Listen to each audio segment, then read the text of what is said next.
நான் இன்றைக்கி செய்ய போகிறது உப்பு பருப்பு. இது ரொம்ப ஈஸியாக செய்யலாம். உப்பு பருப்புனா துவரம் பருப்பை வந்து நல்லா வேக வச்சிடணும். ஒரு 3 விசில் விட்டு நல்லா வேக வச்சு தனியாக எடுத்து வச்சுக்கணும்.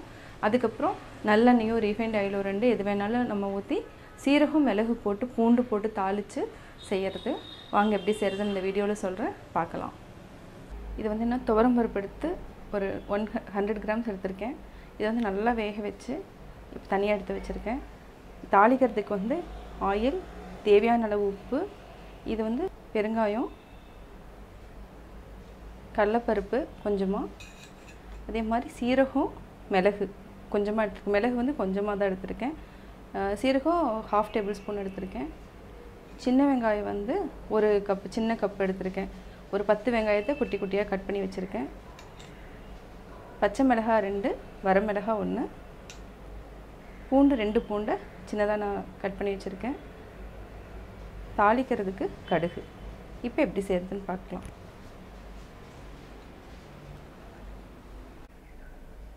கருவேப்பிலை தேவையான அளவு. இப்போ தவா வச்சாச்சு. 2 டேபிள் ஸ்பூன் நம்ம ஆயில் ஊற்றிக்கலாம். நல்லெண்ணெய் தான் நல்லாயிருக்கும்.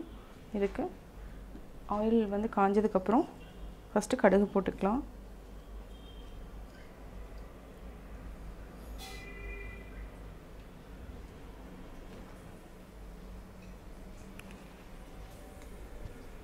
கடுகு நல்லா பொரியட்டும்.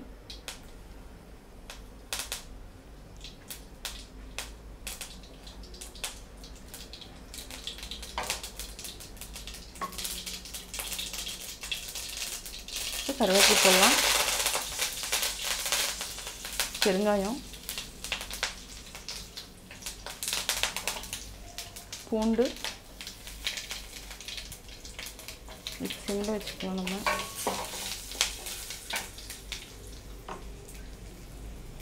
இப்போ சின்ன வெங்காயம் போட்டாச்சு.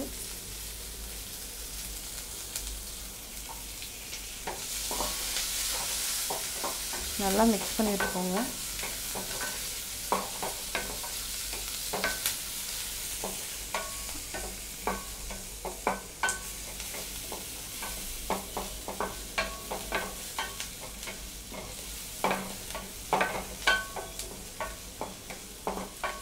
இப்போ நம்ம பச்சை மிளகாயும் வரமிளகாயும் போட்டுறோம்.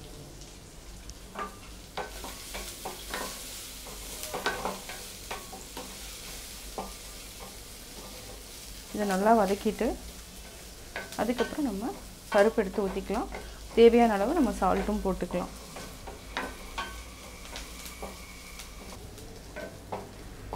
ஒரு சிலர் வந்து தக்காளி போடுவாங்க. நான் வந்து தக்காளி போடாமல் செய்கிறேன்.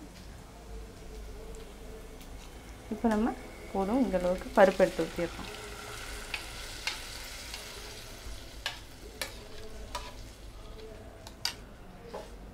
இது நல்லா மிக்ஸ் பண்ணி விட்டுக்கோங்க. இது வந்து சாதத்து கூட சாப்பிட்றப்போ நம்ம நெய் ஊற்றி சாப்பிட்டோன்னா ரொம்ப டேஸ்ட்டாக இருக்கும். அதே மாதிரி சப்பாத்திக்கும் தொட்டுக்கலாம். நெய் கூட போட்டு சாப்பிட்டோன்னா நல்லா டேஸ்ட் கிடைக்கும் நம்மளுக்கு. இப்போ நம்ம தண்ணி ஆட் பண்ணிக்கலாம்.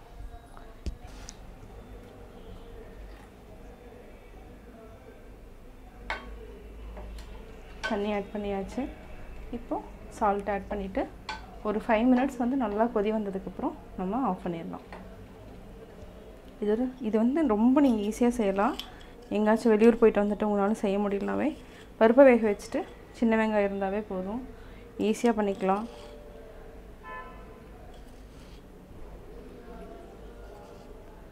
இப்போ சால்ட்டு செக் பண்ணிவிட்டு நம்ம போட்டுக்கலாம்.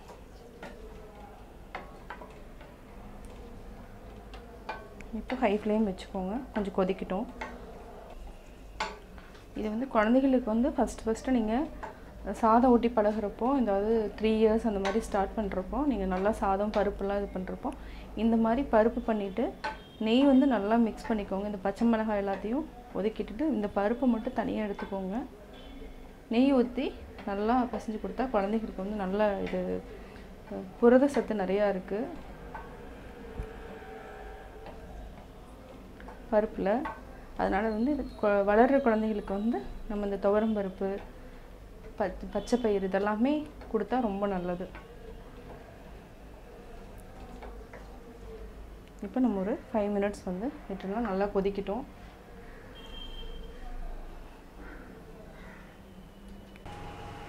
இப்போ வந்து பருப்பு நல்லா கொதிச்சிருச்சு. நம்ம ஆஃப் பண்ணிடலாம். சீரகம், இந்த மிளகு, கடலைப்பருப்பு இந்த 3ஐயும் போட்டு நம்ம தாளிச்சுக்கலாம். இப்போ ஆஃப் பண்ணிடலாம். இப்போ தாளிச்சிடலாம். ஒரு ஸ்பூன் எண்ணெய் போதும். ஃபஸ்ட்டு கடலைப்பருப்பு போட்டுக்கலாம்.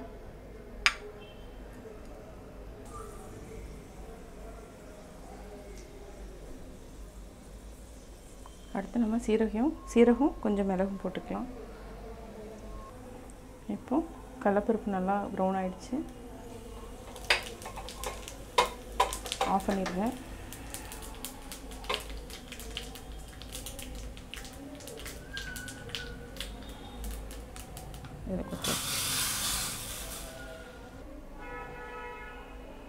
நான் உப்பு பருப்பு எப்படி செஞ்சேங்கிறத பார்த்தீங்க. கட்டாயம் உங்களுக்கு பிடிச்சிருக்கும். இந்த உப்பு பருப்பு அப்படிங்கிறது என்னென்னா ப்ரோட்டீன்ஸ் வந்து நிறையா இருக்குது. இது வந்து குழந்தைகளோட வளர்ச்சிக்கு வந்து ரொம்ப ரொம்ப முக்கியம். இதை வந்து நம்ம சாதத்துக்கு கூட நெய் ஊற்றி கொடுத்துட்டா குழந்தைங்க நல்லா லைக் பண்ணி சாப்பிடுவாங்க. நீங்களும் வீட்டில் செஞ்சு பார்த்துட்டு உங்களுடைய கமெண்ட்ஸ் எனக்கு சொல்லுங்கள். பிடிச்சிருந்தா லைக் பண்ணுங்கள். உங்கள் ஃப்ரெண்ட்ஸ்கிட்டையும் ஷேர் பண்ணுங்கள். எங்கள் சேனலை மறக்காமல் சப்ஸ்கிரைப் பண்ணுங்கள்.